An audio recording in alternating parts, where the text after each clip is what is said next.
Hello everybody and welcome back to our channel. We are a brigade of beings of diagnosed dissociative identity disorder system. My name is Zeno and today we're going to be discussing alter death.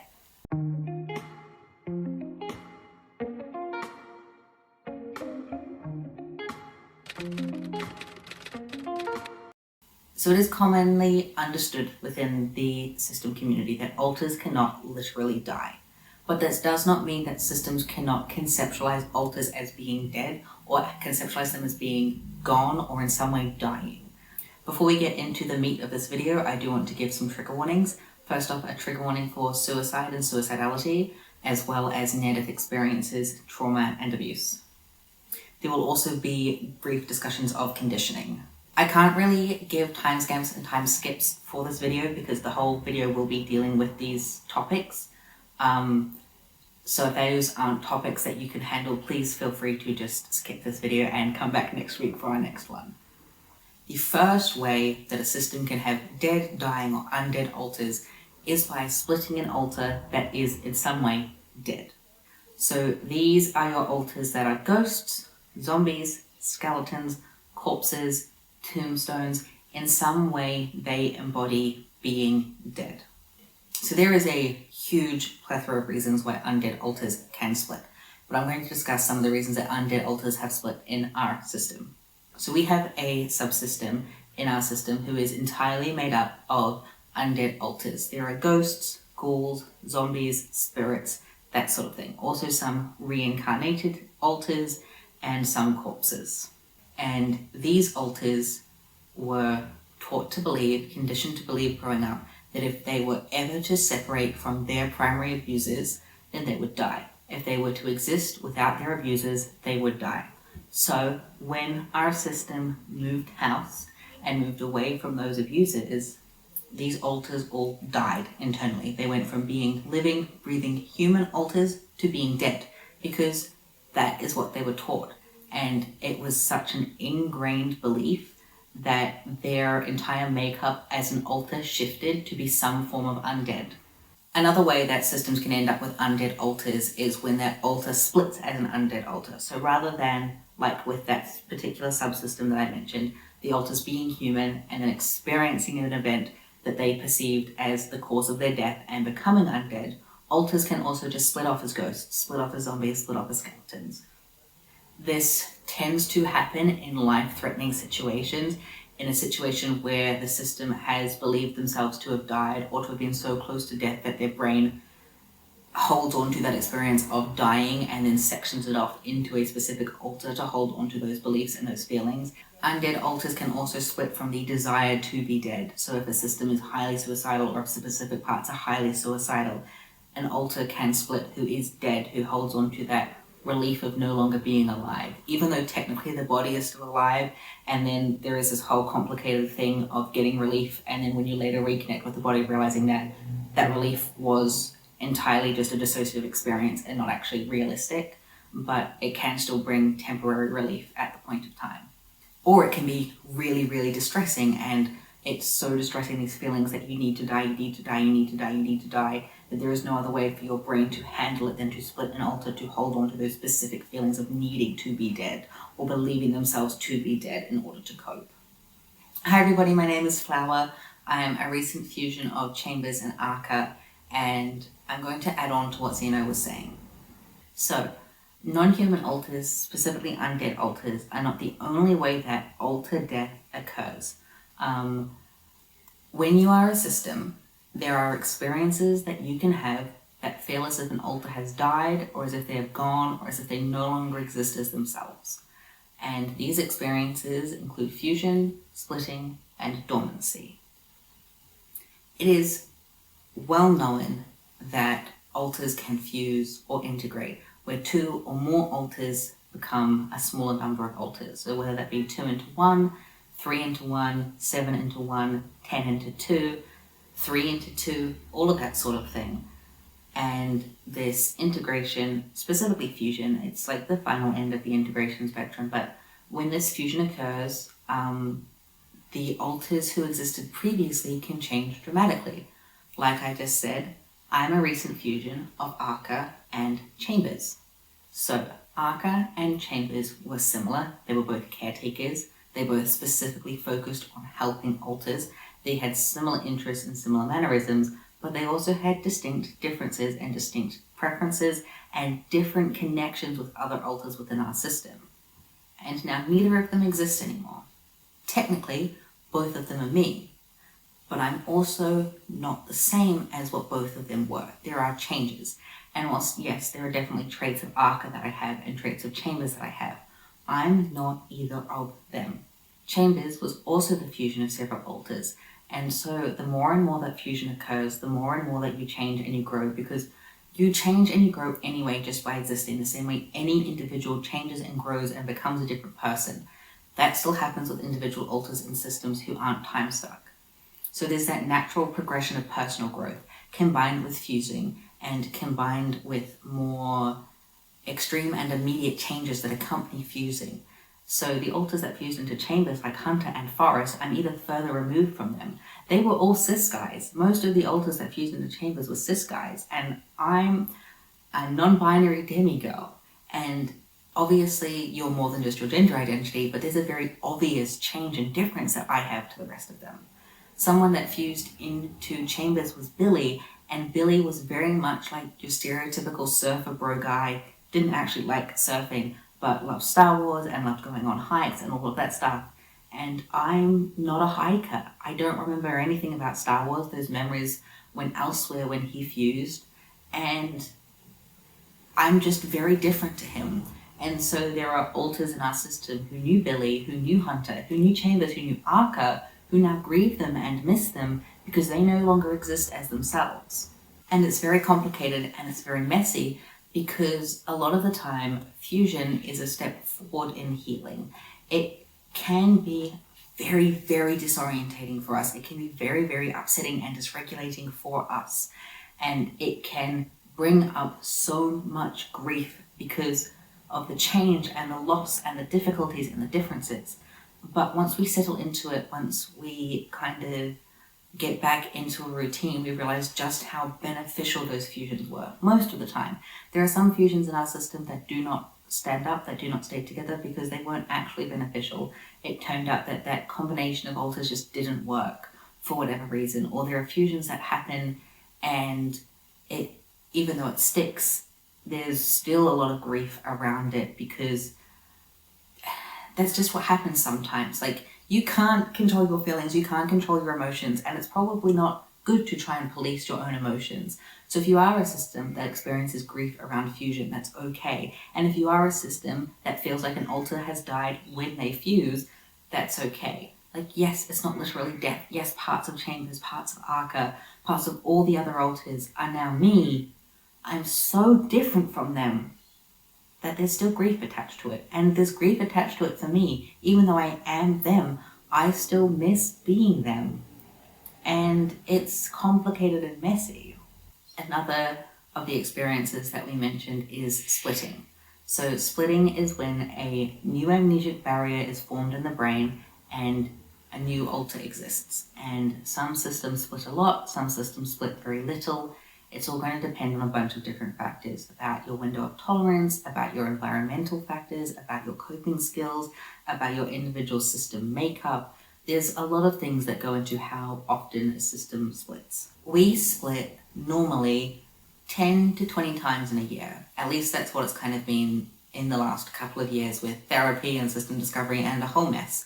And that number can go up and down. It's just like a rough estimate, and I might be so wrong with that number.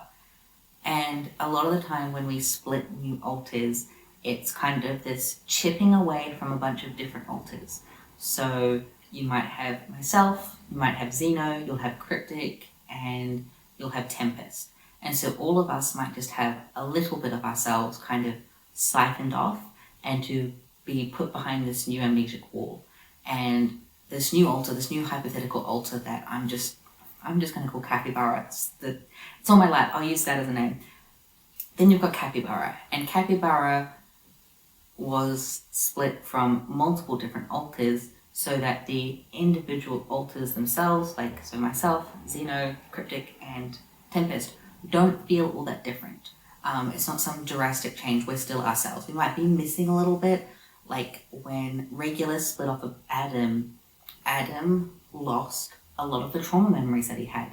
And Regulus then ended up with those trauma memories. Even though Regulus split in 2024, he ended up with trauma memories from when we were a very young child because he split from the altar that held on to those memories. And he also took aspects, like split off little aspects from a bunch of other people in the system. But Adam was changed by that. Not his identity, not his personhood, but he became a lot happier and a lot more functional and a lot less burdened because some of his most severe trauma memories weren't his anymore. And that goes back to the individual capybara. He's taken aspects from other altars but has sourced it from so many different places that no one feels like they're missing anything. So there's not necessarily that loss of an altar there. But splitting can also occur where an individual altar splits into 2 or more parts. So you could take me, for example. Since I'm still a recent fusion, I'd most likely split back into Arca and Chambers, and I would be gone. Because I'm still new to the system, I don't have many very strong connections yet, so I probably wouldn't be missed all that much. But there would still be the sense of loss that I, Flower, no longer exist because Arca and Chambers exist again. And then you get this really messy situation where the system is glad to have back these alters that they missed, but this new person who they were developing new relationships with is also gone. And it's just messy. But you might have something like what happened recently, where an alter who's been in the system for a while longer, like Atlas, splits. And so Atlas has now split into Xeno, Astral again, and Gale. And he's split into 3, and he's no longer an individual alter. Atlas doesn't exist in the system anymore.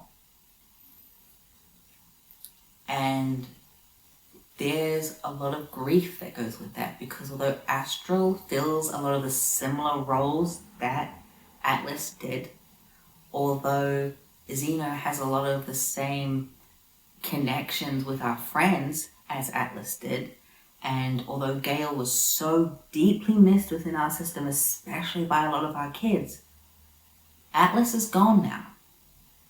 He's not an alter anymore, and there is a lot of grief attached to that because he's gone. He hasn't died exactly, he's not literally died, but he doesn't exist anymore, and it's sad. And the third big system-related change thing that can occur where it feels like an alter has died is dormancy. And so dormancy, an alter doesn't change necessarily, but they basically go into a coma, a long sleep. They disappear from the inner world. They're not active anymore. They cannot reach front, and no one else in the system can reach them. For some systems, there's just a bunch of sleeping bodies in a specific place. They're stored somewhere. You can go and visit them, but you can't interact with them. And for other systems, they're just gone. They're just not there. And that can also be really hard because unlike splitting, unlike fusing, there is nothing left of them. They are entirely absent from the system. They are entirely gone. And dormancy can be temporary, but temporary is a loose term. Dormancy can last a couple of days, a few weeks, months, years, decades. We, as a system, have had a lot of alters go dormant during our childhood. Like every time we kind of moved house, changed location, entered a different kind of environment, the alters who existed to handle the previous environment went dormant, and new alters split to handle the current traumatic situation that we were in. And we didn't have good system communication when we were a kid. So it's not like we missed the alters that went dormant when we were a kid. But they're only just coming online now that we're in therapy. Like for the past, 4 years? I'm not doing the math right now, that we've been in therapy. Alters consistently return from dormancy. Sometimes they're returning from a few years ago, from our teen years, from when we were a very small child, all over the place. And we're constantly meeting new people. But there are also times where alters in our system go dormant. and we can't connect to them, and we don't know how long that dormancy will last. So it's not like death in the sense that it's not permanent, it is temporary, but it could last 50 years. And not seeing someone that you love and care about for 50 years and not knowing if you will be the same when they return, that's hard. And there's grief that comes with that, and loss, and it can feel like they've died. Alters can also, at least they have within our system, act on self-injurious and suicidal behavior internally or sometimes even externally, and that results in them going dormant. Whether that be gatekeepers making them go dormant because they're not safe for the body, be it because they are in so much distress that the brain just sections them away from the system. I don't really know the actual mechanics for how it works, but they take these actions, they act on these things that they think they have to act on, and then they're just gone. And sometimes it genuinely feels like we've lost a loved one to suicide, even though we haven't technically. No one in our life externally is missing, but there was someone in our system who we cared about, who we loved, who was struggling, who we couldn't help enough, and then they were gone. And sometimes they're gone for a couple of weeks, just a reprieve, they come back, we help them. And sometimes they still haven't come back, and we don't know when they will, if they will. They're just gone. Hi guys, it's Cryptic. The final part about grief and DID isn't directly related to alter death, but it does fit into the theme of this video. And that is when an alter stops fronting as frequently as they used to. And this can be really sad for the system themselves, because those that front a lot might have less connection and less communication with this part.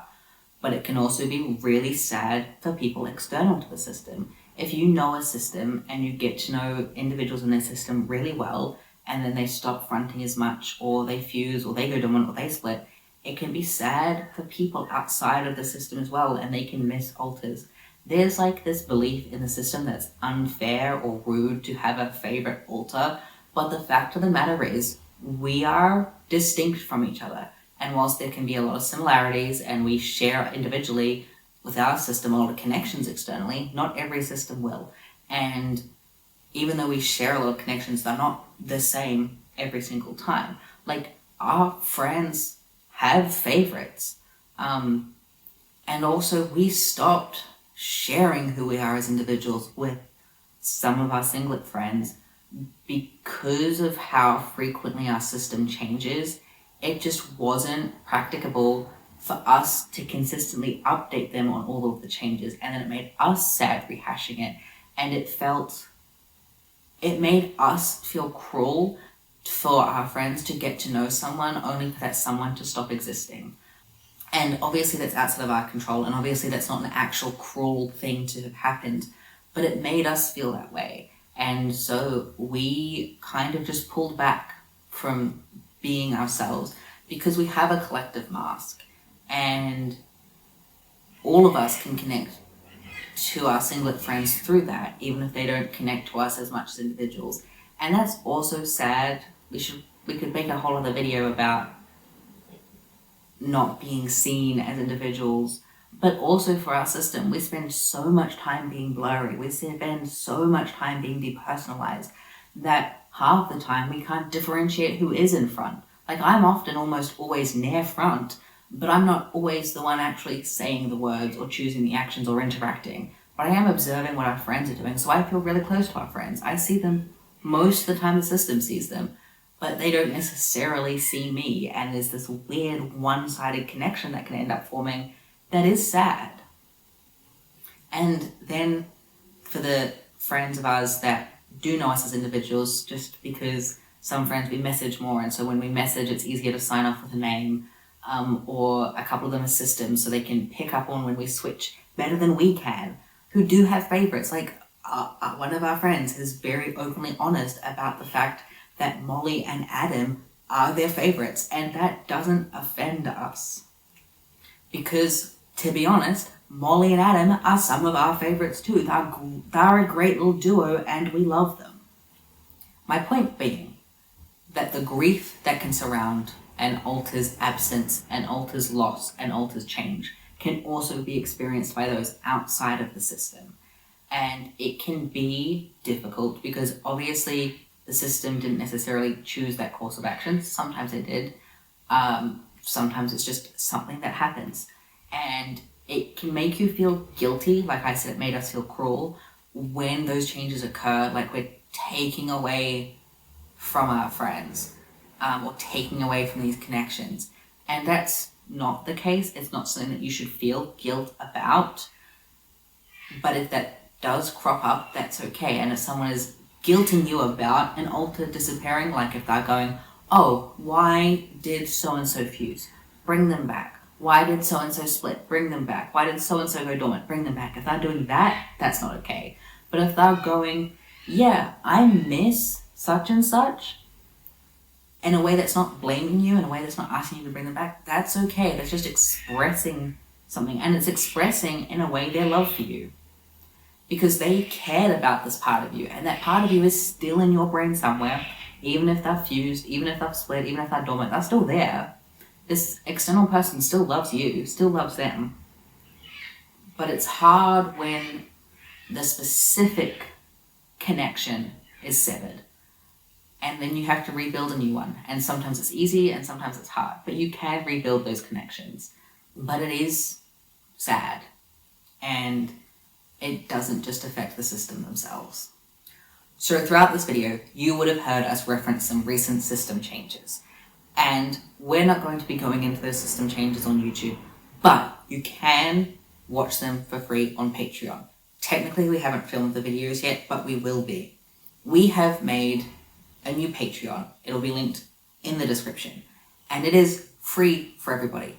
It sucks having to buy things. There's a cost of living crisis. Everything we post is accessible to our free members. We do have 2 paid tiers for anyone who wants to contribute so that we can get a better mic, so that our audio quality is better, so that we can get a better camera, so that we can film on an actual camera and not have to film on our phone, and so that we can upgrade the tripod that we use. But again, that's not compulsory, that's opt-in only, and no one is obligated to do it.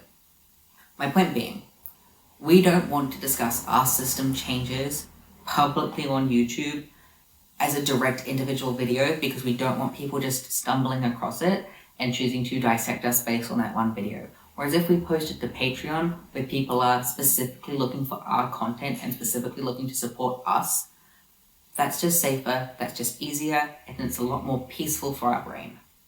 Additionally, we'll probably also be posting videos there from alters that don't want to be on YouTube publicly, but who want to be involved in the creation of our channel, or in the creation of our content, I should say.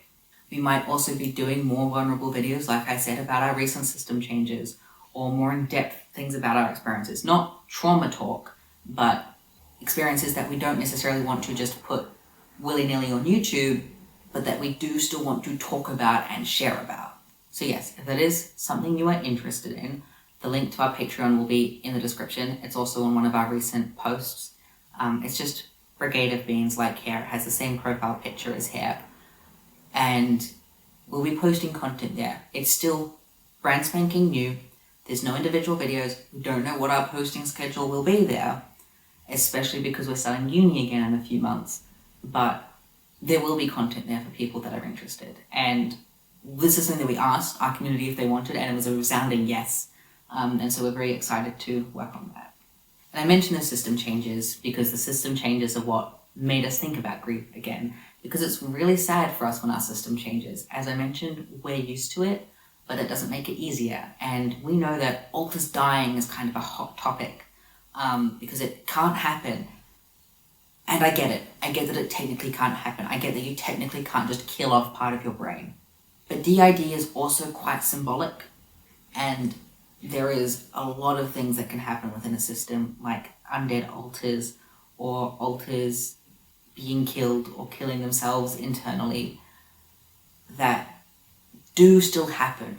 Even if it is not literally an alter dying, it can still occur. And it's sad. It's flower again, but it's just really sad. It's just really, really sad. And I don't connect well with sadness, but it still makes me want to cry. Thank you to everyone who is interested in looking into the Patreon. Oh, I remember the other thing. we hit 1,000 subscribers. We hit 1,000 subscribers yesterday as I'm filming this, and that's amazing. That's there's a lot of people very close to front trying to also thank you at once.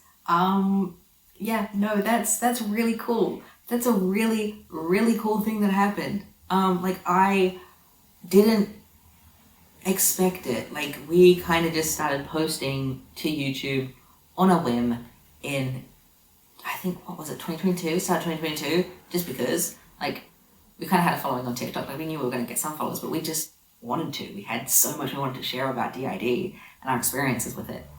And we did not expect to get this big, and we are really happy with the community that we've built. We love interacting with you guys in the comments. Like, it means a lot to us. A lot of your comments mean so much to us. Like, there are comments that we've got that we've literally, like, brought to our therapist because we're like, we are connecting with people, and people see us and people hear us, and people are seen and heard by us, and that means a lot to us, and that makes us feel like we're doing something good in the world. And it has been like, because like sometimes therapy is just really fucking hard, and we need to bring up something positive, and we bring up the comment interactions that we have on our page, and it just means a lot to us. It means the world to us to have this little community that we've built, and we are so proud of ourselves and so grateful to all of you. And we're gonna keep posting content. We're not going anywhere. We might dip out for the second half of this year because uni's gonna start again. I don't know, but we have more support in place, so we'll keep you updated on the changes that occur there. But yeah, it's really, really cool. We're very grateful for you all. Thank you all so much for watching. Thank you for liking and subscribing and commenting and interacting. You mean the absolute world to us. YouTube is the best social media platform we've ever engaged in. Like, you're one of the best. Like, this is one of the best things that's happened to us in our entire life. With our cats and our friends coming above it. Not to rank it all, but I am ranking it all because I'm rambling, because I'm happy. All of that is to say, thank you so much for watching. Make sure to like and subscribe and comment if you enjoyed, and we will see you next week. Goodbye.